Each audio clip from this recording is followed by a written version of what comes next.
দেশজুড়ে অবৈধ বাংলাদেশি ও রোহিঙ্গাদের উচ্ছেদ করা নিয়ে অভিযান চলছে। সীমান্ত দিয়ে যাতে কোনো অনুপ্রবেশকারী ঢুকতে না পারে তার জন্য বাড়ানো হয়েছে নিরাপত্তা। ভুয়ো ভোটার কার্ড বানিয়ে দেশের নাগরিক হওয়ার পরিচয়পত্র বানিয়ে ফেলছে। এত নিরাপত্তার পরও কিছুতেই আটকানো যাচ্ছে না অনুপ্রবেশকারীদের। এবার সীমান্ত পেরিয়ে কোনো বৈধ কাগজপত্র ছাড়াই বাংলাদেশ যাওয়ার চেষ্টার আগেই একসঙ্গে 12 জন রোহিঙ্গাকে হাতে নাতে পাকড়াও করল পুলিশ।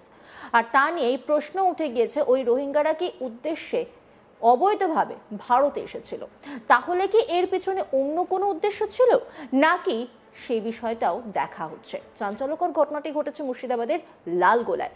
পুলিশ সূত্রে জানা গিয়েছে, তামিলনাড়ুতে পরিযায়ী শ্রমিকের কাজে গিয়েছিল ধৃত রোহিঙ্গারা। বাংলাদেশে ফেরার সময় লালগোলা থানার ভারত বাংলাদেশ সীমান্তবর্তী আরিয়াদহ গ্রাম এলাকা থেকে বৃহস্পতিবার বিএসএফকে সঙ্গে নিয়ে লালগোলা থানার পুলিশ রোহিঙ্গা অনুপ্রবেশকারীদের গ্রেপ্তার করে। ধৃতরা হলো আব্দুল হাসিম, রোজিনা বেগম ও তাদের 10 সন্তান। বৃহস্পতিবার রোজিনা বেগম সহ 7টি বাচ্চাকে হোমে পাঠায় ও বাকি 4 জন ধৃতকে লালবাগ মহকুমা আদালতে তোলা হয়। এরপরই গোটা বিষয়টা শোনার পর তাদের 14 দিনের জেল হেফাজতের নির্দেশ দেয় আদালত।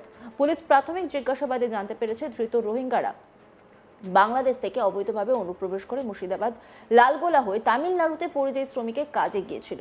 সেখান থেকে আবার বাংলাদেশ যাওয়ার জন্য লালগোলা সীমান্তে এসে পৌঁছয়। তবে কি কারণে আব্দুল হাসিম, রোজিনা বেগম ও তাদের 10 সন্তানকে নিয়ে ভারতে অবৈধভাবে অনুপ্রবেশ করেছিল, এর পিছনে তাদের কোনো অন্য উদ্দেশ্য রয়েছে কিনা তা কিন্তু তদন্ত করে দেখছে লালগোলা থানার পুলিশ।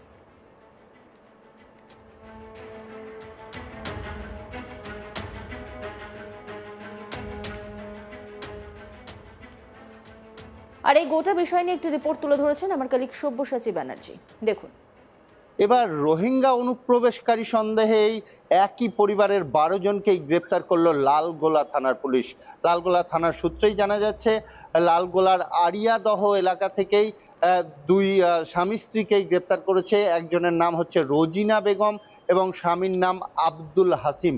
এই রোজিনা বেগম এবং আব্দুল হাসিমের সাথে তাদের 10 জন বাচ্চা, 10টি বাচ্চা সহ স্বামী স্ত্রী বাংলাদেশ থেকেই তারা মুর্শিদাবাদ ঢুকেছিলেন এবং মুর্শিদাবাদ থেকেই তামিলনাড়ুতেই কাজের উদ্দেশ্যে চলে গিয়েছিলেন, এমনটাই পুলিশের জিজ্ঞাসাবাদের মুখে তারা জানিয়েছেন। তারা কথা বলেছেন যে দীর্ঘদিন থেকে তারা তামিলনাড়ুতে কাজ করতো। এই সময় তারা তামিলনাড়ু থেকে আবারও ফিরে এসেছে লালগোলায় এবং লালগোলার যে সীমান্তবর্তী এলাকা আরিশাদাহ, সেইখান থেকেই তারা আবারও বাংলাদেশের উদ্দেশ্যেই যাচ্ছিল। এই কথাই তারা প্রাথমিকভাবে পুলিশকে জানিয়েছে। তবে বিভিন্ন মহল থেকে এই কথা উঠে আসছে যে এরা পরিযায়ী শ্রমিকের নাম করে বাংলাদেশে যাওয়ার কথা বলছে, কিন্তু কোনোভাবে এরা বাংলাদেশে যাওয়ার উদ্দেশ্যে আসেনি। এরা এখানে স্থায়ীভাবে বসবাস করার উদ্দেশ্যেই এরা এসেছিল এবং এদেরকে প্রাথমিক পুলিশের অনুমান যে এরা রোহিঙ্গা বলেই অনুমান করা হচ্ছে এবং এরা বাংলাদেশেই বসবাস করতো। এবং বাংলাদেশে যখন অপ্রীতিকর ঘটনা বেশ কিছু ঘটে গিয়েছে, তখন প্রতিনিয়তই আমরা দেখতে পাই যে বাংলাদেশিদের অনুপ্রবেশ কিন্তু দিনের পর দিন বেড়েই চলেছে। প্রত্যেকটা মুহূর্ত পুলিশের কড়া নজরদারি থাকলেও এরা কিন্তু বিএসএফ এর চোখে ফাঁকি দিয়ে ঠিকই ভারত বাংলাদেশ সীমান্তবর্তী এলাকায় এসে বসবাস করতে থাকছে এবং এখান থেকে তারা পরিযায়ী শ্রমিকের কাজে বিভিন্ন সময় বিভিন্ন এলাকায় বেরিয়ে যাচ্ছে। এই চিত্র একাধিকবার উঠে এসছে। আবারও একই পরিবারের 12 জনকে গ্রেপ্তার করলো লালগোলা থানার পুলিশ। লালগোলা থানার পুলিশ যখন জানতে পারে যে একই পরিবারের 12 জন বাংলাদেশি রোহিঙ্গা এসে উপস্থিত হচ্ছে এই আরিয়াদহ এলাকাতেই, তখনই পুলিশ তাদের অভিযান চালায় এবং অভিযান চালিয়ে যেটুকুটা জানতে পারে যে এই রোজিনা বেগম এবং আব্দুল হাসিমের 10টি ছেলেমেয়ে, যার মধ্যে 7টি নাবালক। এবং এই রোজিনা বেগম এবং তার নাবালক 7 ছেলেকে পাঠানো হয়েছে হোমে। তারা হোমে আছে এই মুহূর্তে, আদালত তাদেরকে হোমে পাঠিয়েছে। কিন্তু পাশাপাশি যে সকল সাবালক ছেলে মেয়ে সহ আব্দুল হাসিম, তারা 14 দিনের জেল হেফাজতে তাদেরকে পাঠানো হয়েছে লালগোলা থানাতেই। তাদের পুলিশ হেফাজতে নিয়ে আসা হয়েছে, 14 দিনের পুলিশ হেফাজতে নিয়ে আসা হয়েছে। এবং তারা কি উদ্দেশ্য নিয়ে এসেছিল, তারা কি এখানে বসবাস করার উদ্দেশ্যে এসেছিল, এত বড় পরিবার নিয়ে তারা এলো কিভাবে? প্রত্যেকটা মহলে যেখানে এসআইআর নিয়েও একটি আওয়াজ চলছে যে ভুয়ো ভোটার যারা আছে তাদের নির্দিষ্ট করা, আইডেন্টিফাই করার জন্য কিছুদিনের মধ্যে কাজ শুরু হয়ে যাবে। তারপরে প্রতিনিয়ত বাংলাদেশি অনুপ্রবেশ, এই মুর্শিদাবাদটাকে বাংলাদেশিরা তাদের করিডর বা তাদের একদমই আঁতুর ঘর গড়ে তুলেছে। তারা খুব সহজেই মুর্শিদাবাদ ঢুকে পড়তে পারে ভারত বাংলাদেশ সীমান্ত পার করে।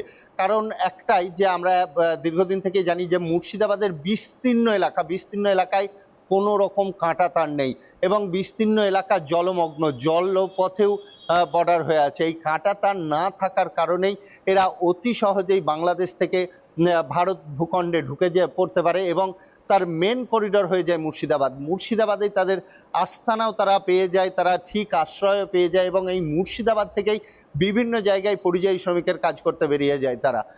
এবং এর আগেও বিগত দিনে আমরা যেমন মুর্শিদাবাদে পুলিশের তৎপরতায় দেখতে পেয়েছি একাধিক ভুয়ো আধার কার্ড চক্রের যে হদিশ পাওয়া গিয়েছে। এই ধরনের রোহিঙ্গারা এখানে এসে যে তারা এখানে বৈধ কাগজ তৈরি করে নিচ্ছে কিনা সেই বিষয়ে তদন্ত করছে পুলিশ।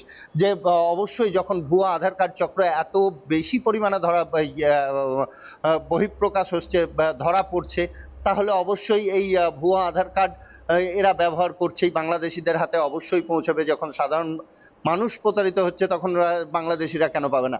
কারণ এর আগেও আমরা শামসেরগঞ্জে দেখেছি, শামসেরগঞ্জ সহ মুর্শিদাবাদের একাধিক জায়গা থেকে ভুয়া আধার কার্ড চক্রের যে পান্ডাদেরকে গ্রেপ্তার করেছে পুলিশ, তাদের কাছ থেকে যেমন উদ্ধার হয়েছে বিভিন্ন পঞ্চায়েত, গ্রাম পঞ্চায়েতের প্রধানের ভুয়ো জাল সার্টিফিকেট, পাশাপাশি রাবার স্ট্যাম্প এবং স্ক্যানার মেশিন, মানে আধার কার্ড তৈরির যত সরঞ্জাম, সমস্ত সরঞ্জাম, মানে এই ভুয়ো আধার কার্ড চক্রের যে সেন্টার, সেই সেন্টারে পৌঁছে গেলেই সেখান থেকে বেরিয়ে যাবে সমস্ত নথিপত্র, ভারতীয় হওয়ার বৈধ নথিপত্র। সেই ঘাঁটিগুলিকেও ধরেছে পুলিশ, সেই খবরও আমরা তুলে ধরেছি। তবে এই প্রতিনিয়ত যে বাংলাদেশিরা সীমান্তবর্তী এলাকা, ভারত বাংলাদেশ সীমান্তবর্তী এলাকায় এসে উপস্থিত হচ্ছে, কাঁটা তার, জল, কোনো সময় সাঁতরে পার হয়ে তারা এত সহজে ঢুকে পড়তে পারছে কি করে, কিভাবে বিএসএফ এর নজরদারিতে পড়ছে না? তবে এই রোহিঙ্গা যে পরিবারটিকে গ্রেপ্তার করা হয়েছে, সেই পরিবারটিকে যেটুকুটা জানা যাচ্ছে পুলিশ সূত্রে, যে বিএসএফ এবং পুলিশ যৌথ অভিযান চালিয়ে এই পরিবারটিকে ধরতে সক্ষম হয়েছে। যেখানে 10টি বাচ্চা নিয়ে একটি পরিবার এসে উপস্থিত হচ্ছে, তাহলে আরও বেশ কিছু ফ্যামিলি আসেনি তার কি ঠিক? তাদেরও খোঁজ চালানো হচ্ছে। যে আরও অনুমান সাধারণ মানুষের মধ্যে এই চিন্তাও দানা বাঁধছে যে তাহলে প্রচুর পরিমাণে রোহিঙ্গা মুসলিম এখনো পর্যন্ত রোহিঙ্গা অনুপ্রবেশকারীরা আমাদের ভারতবর্ষের বিভিন্ন জায়গাতেই উপস্থিত হয়ে আছে। যখন ভারত বাংলাদেশ সীমান্তবর্তী এলাকার লালগোলা থেকে একটি পরিবার, এত বড় একটি পরিবার, এত অনায়াসে নাবালিকা বাচ্চাদেরকে, নাবালক নাবালিকাদের নিয়ে তারা জলপথেই হোক কি স্থলপথেই হোক তারা যখন চলে আসতে পারে, তাহলে আরও পরিবারও এসেছে এমনও আশঙ্কা করছে সাধারণ মানুষ। তবে এটা বলাই যেতে পারে যে মুর্শিদাবাদের পুলিশ সর্বদাই সজাগ দৃষ্টিভঙ্গি রেখেছে এই বর্ডার সংলগ্ন এলাকা বা সীমান্তবর্তী এলাকাগুলিতেই। সেই কারণেই প্রতিনিয়তই এই বাংলাদেশি গ্রেপ্তার বা রোহিঙ্গা গ্রেপ্তার হওয়ার ঘটনা প্রতিনিয়তই উঠে আসছে।